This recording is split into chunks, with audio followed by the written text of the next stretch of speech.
Merci beaucoup de m'avoir invitée. Je suis ravie d'être ici. Donc, je suis française. J'habite en Irlande depuis 23 ans. Et s'il y a un message, je pense que vous devriez retenir de cette matinée, c'est certainement ce que M. Chopin a dit en conclusion, parce que c'est exactement au cœur de ce que j'essaye de faire en Irlande quand il s'agit d'éduquer à l'Europe. Quelques petits préliminaires. Donc, j'habite en Irlande depuis 23 ans. C'est la première fois que je présente mes projets en français. Donc, je m'excuse par avance pour tout anglicisme. J'ai déjà repéré que j'ai mis curriculum au lieu de programme dans mes slides. Donc, je suis vraiment désolée. Je sais que ça va écorcher vos oreilles. Je vais faire de mon mieux pour parler mon meilleur français. Si vous avez des questions pendant la présentation, n'hésitez pas, parce que je vais vous présenter plein de choses différentes et j'aimerais beaucoup échanger avec vous. Et donc voilà. Et juste pour vous dire, donc l'Irlande est un petit pays au niveau population, 5 millions d'habitants. C'est un facteur, je pense, dans la manière dont j'ai abordé mes programmes.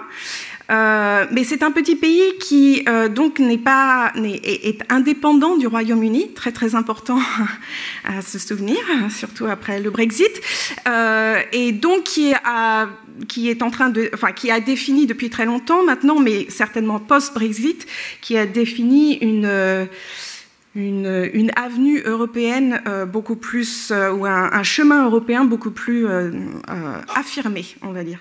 Voilà. Donc, juste pour vous présenter mon projet dans sa totalité, donc comme Mathieu l'a indiqué, je suis la directrice du Hub. J'ai cherché la traduction Hub, j'ai trouvé moyeux. Je vais vous dire, c'est un centre qui essaye de devenir interdisciplinaire et de coordonner différentes actions. Nous sommes au tout début grâce au financement européen. Donc, un hub en citoyenneté active européenne qui est financé par la chaire et par la formation pour les enseignants. Et ce hub concentre donc ces deux programmes d'éducation à l'Europe, un qui est au primaire et un que nous développons maintenant au secondaire. Le primaire, je l'ai commencé en 2017 avec un projet Jean Monnet, un tout petit financement. L'école primaire en Irlande commence à 5 ans. Donc, le programme BFG2EU, BFG est un petit clin d'œil à Roald Dahl, Big Friendly Giant, mais là, c'est Big Friendly Guide to the European Union. Donc, commence à 5 ans et va jusqu'à 12 ans. L'école primaire en Irlande est également très longue, beaucoup plus longue qu'en France. Et donc, on est en train de développer. Donc, BFG2EU est sur les rails. Ça fait 3 ans maintenant, c'est sa 3e année de mise en place. Et on est en train de développer DAB, the EU. Donc DAB, bien sûr, j'ai essayé de trouver un titre qui pouvait intéresser des ados. Donc j'ai dû DAB, Discuss, Argue, Build, the European Union. Et en dessous, vous voyez une série d'activités qui essaye, et je vais vous présenter ça un peu plus tard, qui essaye de extraire l'éducation à l'Europe de la classe, de purement la classe. Et donc, je vais vous en présenter certains exemples. Je veux simplement d'abord préciser que nous sommes dans un contexte favorable. Thierry Chopin a mentionné que la société française était une société de défiance. La société irlandaise, je dirais, est plutôt une société de confiance. Donc, quand vous regardez ce baromètre, ce eurobaromètre, en général, est-ce que l'Union européenne évoque une image positive? 70% des Irlandais répondent une image totalement positive, alors que seulement 43% des Français indiquent une image totalement positive, avec beaucoup 37% neutre, mais quand même 19% totalement négatif. Nous avons bien sûr l'effet Brexit. Donc encore une question de l'Eurobaromètre.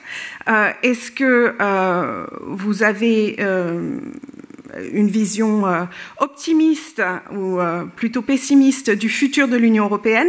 Vous voyez l'Irlande en tête de des 27 pays européens, avec 84% qui sont positifs, et la France pratiquement à la fin avec la Grèce, avec seulement 46%.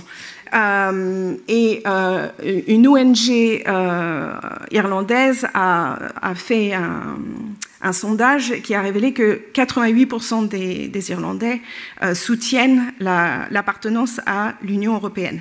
Ceci dit, mon mari adore mentionner cette citation de Aaron Levenstein, qui est un professeur d'administration publique, qui dit « Une statistique est comme un bikini, ce qu'elle révèle est suggestif, mais ce qu'elle cache est vital. » Et ce qu'elle cache, c'est qu'effectivement, vous avez, si vous regardez EU Citizenship, la citoyenneté européenne, vous avez 84% des Irlandais qui affirment qu'ils se sentent citoyens de l'Union européenne, alors que vous avez seulement 56% pour la France.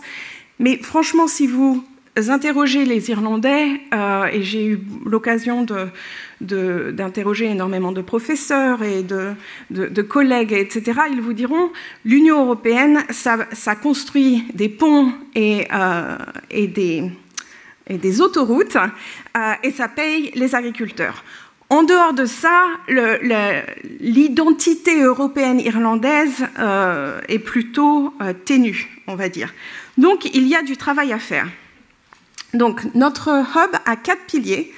Un pilier qui est effectivement éducatif et pédagogique, où on développe un matériel éducatif et pédagogique. On a développé 2 sites internet où on met toutes nos ressources. Je vais vous expliquer comment elles sont structurées. Le deuxième pilier, ce sont des formations, donc des cours de formation pour les profs de primaire et de secondaire. Le troisième pilier est basé sur la recherche, et j'ai un collègue qui fait ça, recherche sur la compétence pédagogique et politique des professeurs sur l'Union européenne. Et enfin, nous avons un pilier événement pour la société civile, où nous essayons au maximum d'apporter, de connecter l'Union européenne avec la société civile, avec la communauté, avec des gens qui n'ont a priori aucun intérêt pour l'Union européenne. Donc, My Big Friendly Guide to the European Union, donc c'est magique, on me l'a montré, ça devrait se... Voilà, c'est parfait. Donc voilà, c'est un site internet. Vous avez Teach Zone Here qui vous permet en tant que prof d'avoir accès aux ressources pédagogiques, et elles sont structurées en 4 parties. Vous avez premièrement une vidéo de moins de 5 minutes qui, vous, en tant que prof, et cette vidéo n'est que pour les profs, qui vous aide, vous, à vous préparer pour le cours. À ce sujet, je voudrais faire référence à ce que M. Chopin a précisé. Je suis politiste, et sur la définition de l'éducation à l'Europe, j'ai pris une définition qui est très politiste, qui est citoyenneté et qui est Union européenne. Nous avons eu cette discussion sur la dimension, quelle approche de l'Europe aurions-nous, mais j'ai vraiment focalisé sur l'Union européenne, la citoyenneté, et comment être un citoyen actif, connecté au niveau européen. Donc nous avons divisé les ressources pédagogiques en 4 niveaux. Donc vous avez une vidéo qui vous prépare, vous avez le plan de la leçon qui est très important pour les profs irlandais en primaire, le plan de la leçon qui est fait pour vous. Nous intégrons également en 3e section toute une série de slides, un PowerPoint, et nous avons un quiz, et la 5e section, vous pouvez tout télécharger et adapter en fonction de ce qui convient à votre classe, parce qu'en Irlande, comme en France, vous avez des classes multiniveaux, vous avez des profs qui ont des classes en fonction de l'année peut-être un peu plus avancées que d'autres. Donc nous permettons aux profs de toute flexibilité dans l'utilisation des ressources. Donc si je retourne... Voilà. Ce qui est très important, c'est que j'ai développé ce programme éducatif en totale collaboration avec un prof d'école primaire. Et c'est ce qui a fait toute la différence. Moi, je suis arrivée en tant qu'universitaire qui avait étudié la science politique européenne, j'ai fait ma thèse sur la Commission européenne, etc. Mais je n'avais aucune connaissance de l'environnement primaire, de l'école primaire, de la classe primaire. En plus, moi, j'ai fait l'école primaire en France, c'est très différent en Irlande, et même en 30-40 ans, ça a beaucoup changé. Et donc, travailler avec Trish a été absolument formidable pour moi. J'ai appris énormément de choses de manière pédagogique, mais également, nous avons beaucoup échangé et nous avons testé. J'ai testé personnellement tous les cours de 5 ans jusqu'à 12 ans. Donc, c'est moi qui suis allée en classe pour faire les différentes leçons, faire les différentes activités, voir ce qui marchait, ce qui ne marchait pas. Et donc, co-créer non seulement avec les profs des classes, mais également avec les élèves. Il y a des choses, même Trish qui a une très bonne connaissance de la classe primaire, qui m'avait dit ça marchera, ça n'a pas marché. Il y a d'autres choses qu'on a testées qui ont marché. Donc on est arrivé au bout du compte avec un programme qui fonctionnait très bien au niveau primaire et qui est maintenant adopté par environ 150 classes.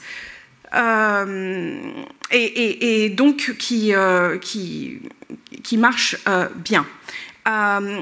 Avec le nouveau financement donc, que j'ai eu de l'Union européenne, on est passé de l'école primaire à l'école secondaire. Donc on essaye de développer le programme au niveau secondaire avec une structure similaire de vidéos explicatives, de plans de leçons, de PowerPoint, incluant également une activité éducative. C'était un quiz au niveau primaire, on fait des choses différentes au niveau secondaire, et des ressources.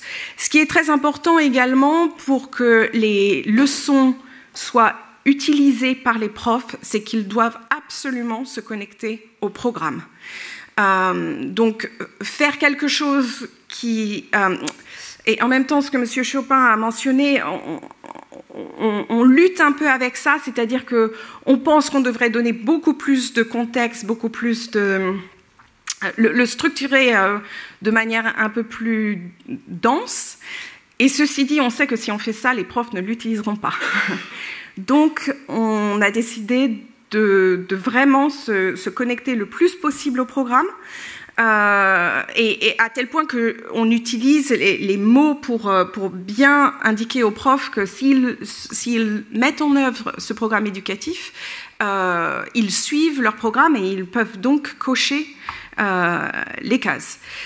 C'est exactement la même chose au niveau secondaire. Donc au niveau primaire, on a développé un programme de 6 semaines.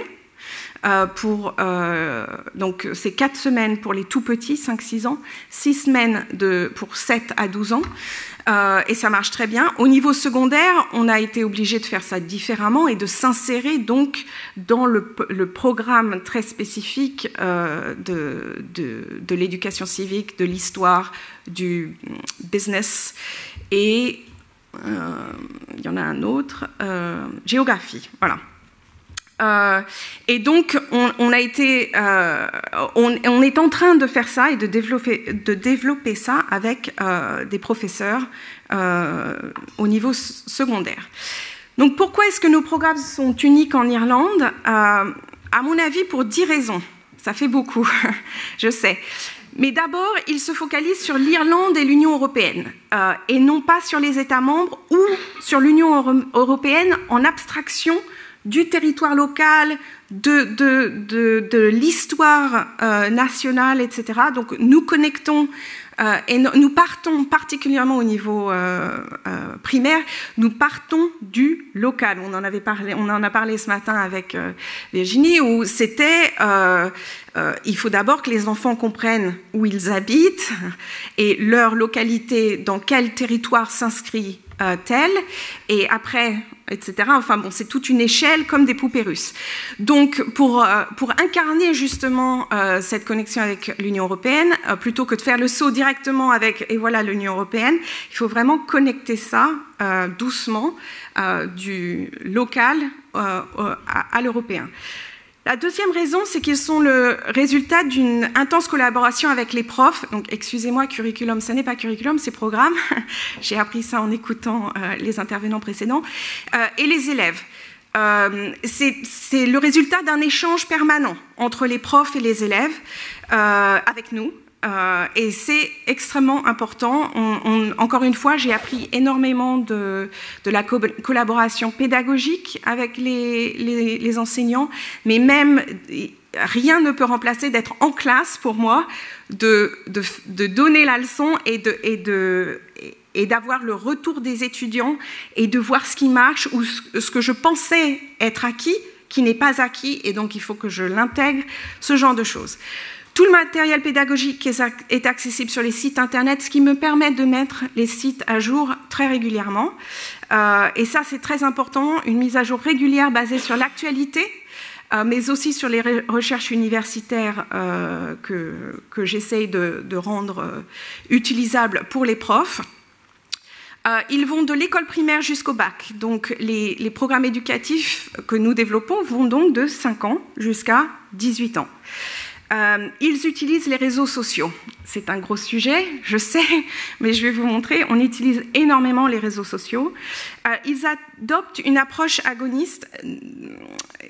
Si vous êtes, je ne sais pas si vous connaissez Chantal Mouffe, mais en effet, j'ai décidé d'utiliser énormément des éléments de l'agonisme pour célébrer la diversité d'opinions et remettre le conflit au centre de la démocratie, plutôt que de toujours chercher le consensus qui exclut les élèves qui ne se sentent pas, ne se sentent pas représentés ou qui ont une opinion différente. Et ce qu'on essaye de faire, c'est de leur demander de mettre leur opinion en action. Donc, qu'est-ce qu'ils vont faire s'ils ont une opinion différente de la majorité? Est-ce qu'ils écrivent à leurs députés européens? Est-ce qu'ils font une vidéo sur un réseau social, etc. etc. Tout ça dans le respect de la démocratie. L'agonisme s'inscrit dans ce contexte. Et c'est pour faire progresser le débat au-delà du pro- ou anti-européen, Union européenne, qui est typique en Irlande, où à partir du moment où on critique une politique européenne, voilà, on est anti-européen. Il y a beaucoup de choses à dire sur les politiques de l'Union européenne, et effectivement, ce que M. Chopin expliquait, cette adhésion, ou promouvoir cette adhésion, je pense, est complètement contre-productif. Ce que nous essayons de faire, c'est de développer l'esprit critique des étudiants, d'avoir bien sûr cette connaissance de l'Union européenne, mais pour qu'ils s'approprient l'Union européenne et qu'ils développent leurs propres opinions, ce qui est essentiel pour devenir un citoyen actif, qui ne veut pas forcément dire simplement voter. Il y a plein d'autres méthodes d'action politique que le vote. Mais ceci dit, voter. Mais bon, notre programme se structure sur le modèle du professeur, le modèle s'appelle le modèle Laura Lundy, qui est utilisé par énormément d'organisations internationales. Elle vient d'être nommée par le département de l'enfance en Irlande pour intégrer la voix des enfants à la politique publique, à la décision publique. Et elle a 4 dimensions. Donner un espace aux enfants pour s'exprimer, une voix, donc ça veut dire une connaissance, une influence, c'est-à-dire garantir que quelqu'un les écoute et de manière avec l'idée d'agir sur ce qu'ils disent, et un auditoire. Donc un auditoire, les connecter, et je vais vous montrer que l'auditoire, l'aspect auditoire est extrêmement important pour nous. L'auditoire, c'est les connecter avec des personnes d'influence, des personnes qui ont une influence politique et de politique publique. La 9e raison, c'est qu'ils connectent le primaire, le secondaire et... Alors, j'ai appelé ça le tertiaire, mais c'est pas ça, j'ai entendu le niveau universitaire. Le what? Supérieur, voilà, c'est ça, exactement. Excusez-moi. Donc, ils connectent le primaire, le secondaire et l'enseignement supérieur. Ce qui veut dire également que, par exemple, j'ai organisé des événements de remise de diplôme. Alors, bon, c'est l'Irlande, hein, vous avez des petites... robes, chapeaux, machin. Mais pour des étudiants de primaire, à l'université. en suivant tout un rituel, etc. Et ça a été formidable pour eux, pour les profs, pour leurs parents. Donc ça permet vraiment de connecter les trois niveaux d'enseignement plutôt que de garder effectivement l'Union européenne dans sa niche universitaire, technocratique. On essaye de la replacer au centre de la vie citoyenne, de la communauté et de la société civile. Donc pour ces 10 raisons, on pense que nos programmes sont assez innovants. Je voulais mentionner, parce que Madame Faring l'a mentionné également, le programme de e-twinning, qui non seulement vous prépare à un échange, mais même si vous ne voulez pas bouger, ça ouvre une fenêtre sur le reste de l'Union européenne à partir de votre classe. Donc c'est un moyen formidable d'échanger, d'apprendre par Zoom ou par la plateforme e-twinning. Bon, en sachant, je ne sais pas qui dans l'auditoire a un projet e-twinning, depuis que la Commission européenne a bougé, enfin a changé sa plateforme, ça marche très mal. Donc c'est un cauchemar. Mais nous espérons toujours que la Commission européenne va essayer de la rendre plus efficace. Ça marchait très bien avant, je ne sais pas pourquoi ils ont décidé de changer, mais bon. Mais c'est une très bonne expérience à faire avec vos étudiants. Donc l'éducation au-delà de la classe, en tant que... Donc, mon idée, c'était effectivement de développer l'éducation à l'Europe en classe, mais comment la rendre active? Comment donner empowerment, comment aider les enfants et les étudiants à prendre la citoyenneté européenne à bras-le-corps. Et donc, il y a un programme en Irlande qui incite les étudiants de primaire et de secondaire à développer des projets d'innovation sociale au niveau local. Et donc, depuis l'année dernière, j'ai proposé à Young Social Innovators et Design for Change de collaborer avec nous, avec BFG2EU et DAB-EU, pour porter ces projets ensuite au niveau européen. Ce que ça veut dire, c'est que les étudiants développent leurs projets et qu'en fin de projet, je les connecte avec des députés européens irlandais. J'ai un représentant au Conseil au comité des régions européennes qui va venir à notre événement, mais à des think tanks européens, etc., pour qu'ils comprennent quelle est la résonance de leur projet au niveau local, au niveau européen, parce qu'il y a plein de thématiques qui sont portées, discutées au niveau européen, et pour qu'ils comprennent que leur projet ne s'arrête pas simplement au niveau local et qu'ils peuvent vraiment le pousser au niveau européen.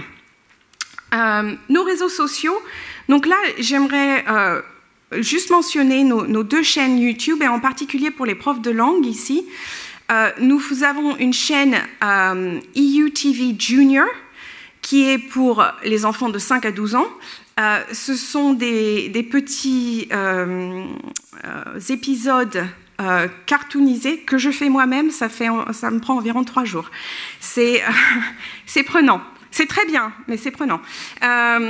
Et donc, que vous pourriez utiliser dans vos cours de langue, tout sur des thèmes d'actualité européenne.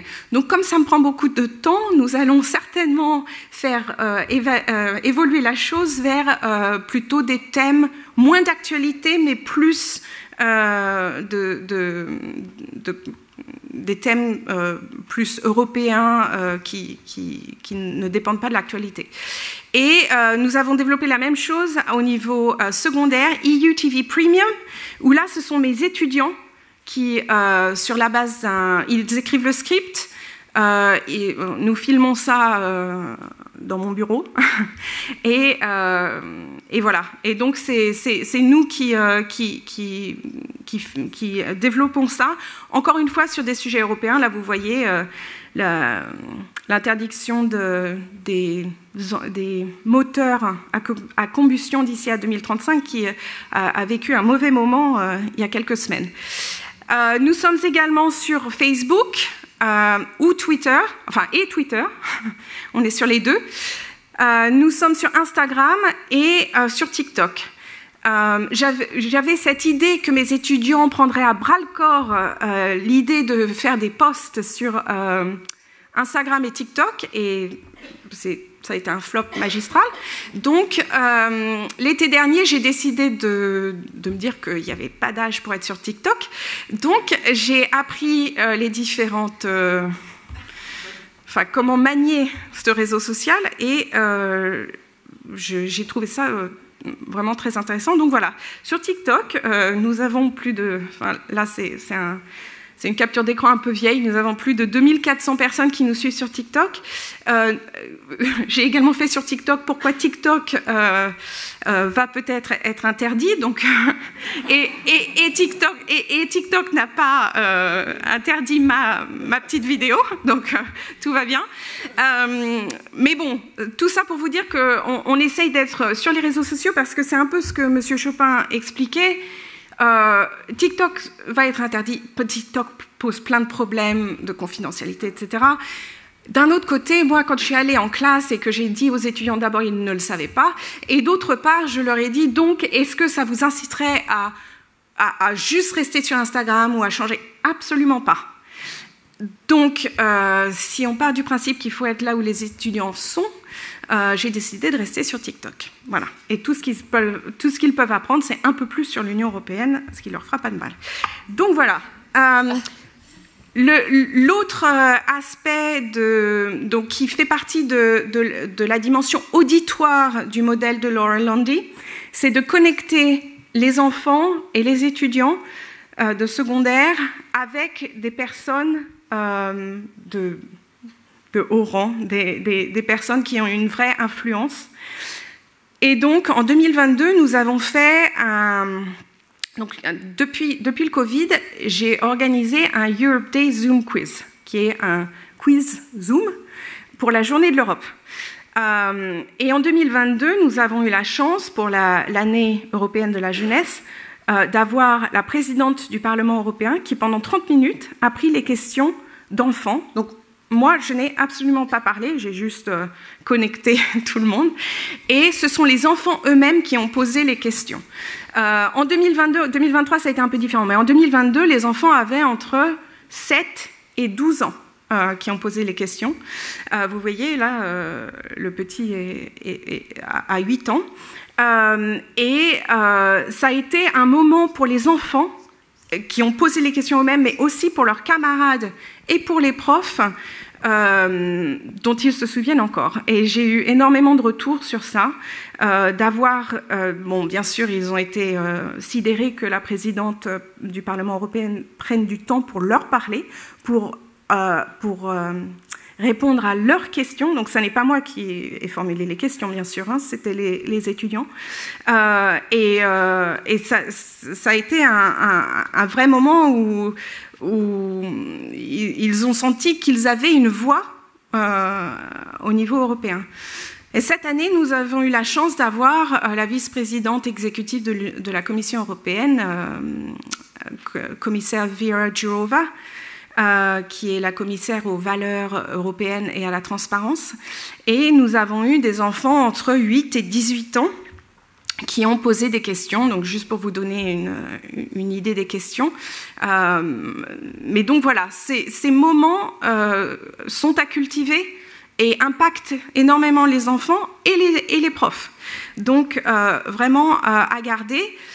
Mais je vais vous expliquer à la fin pourquoi ça ne me semble pas si évident. Nous avons des cours de formation, donc au niveau primaire, ils sont très réglementés.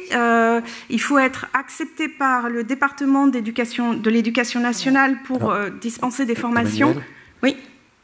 Juste un petit... Non, j'ai plus le temps. J'ai plus le temps. Serré. D'accord. Alors, je vais juste vous terminer sur la Journée de l'Europe. Nous avons organisé le premier festival de la Journée de l'Europe en Irlande. Je vais juste vous montrer une petite vidéo. Et voilà.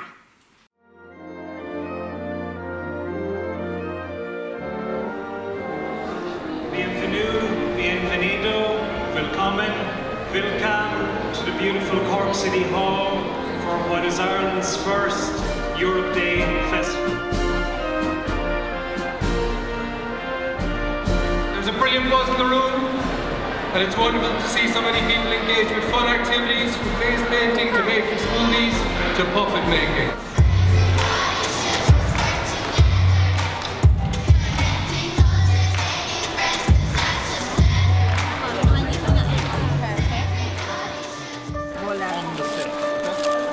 Get it on the stick before you make a ball. That's perfect.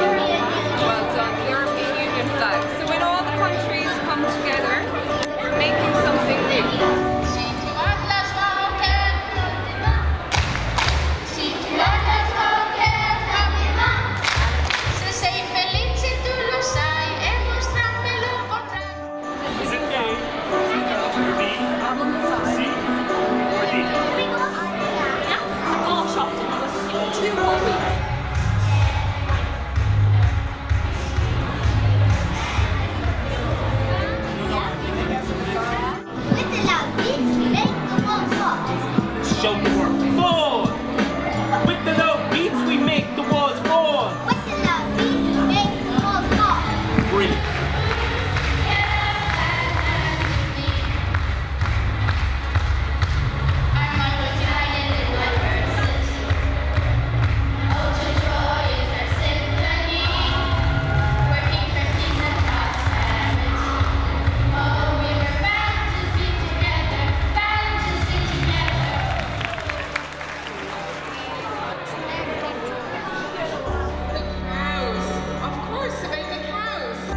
Guess what it might be? Yeah?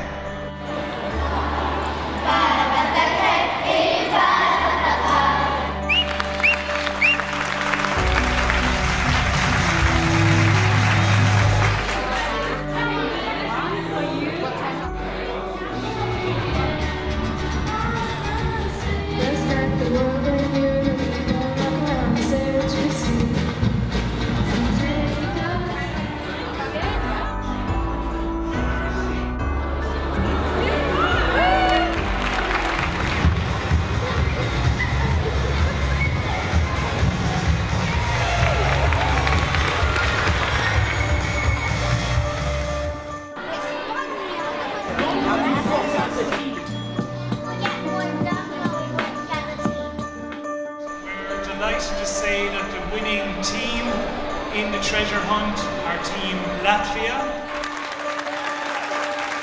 I'm a French teacher, so I love to take them to Paris. Speak from your heart and speak from your soul. Europe Day, so here we are. People have come from near and far. Ireland and Germany, hand in hand. The more we share, the more you understand. Young voices need to be heard. You gotta listen up now. You learn a lot from our world. We're doing what we love now. Young voices need to be heard.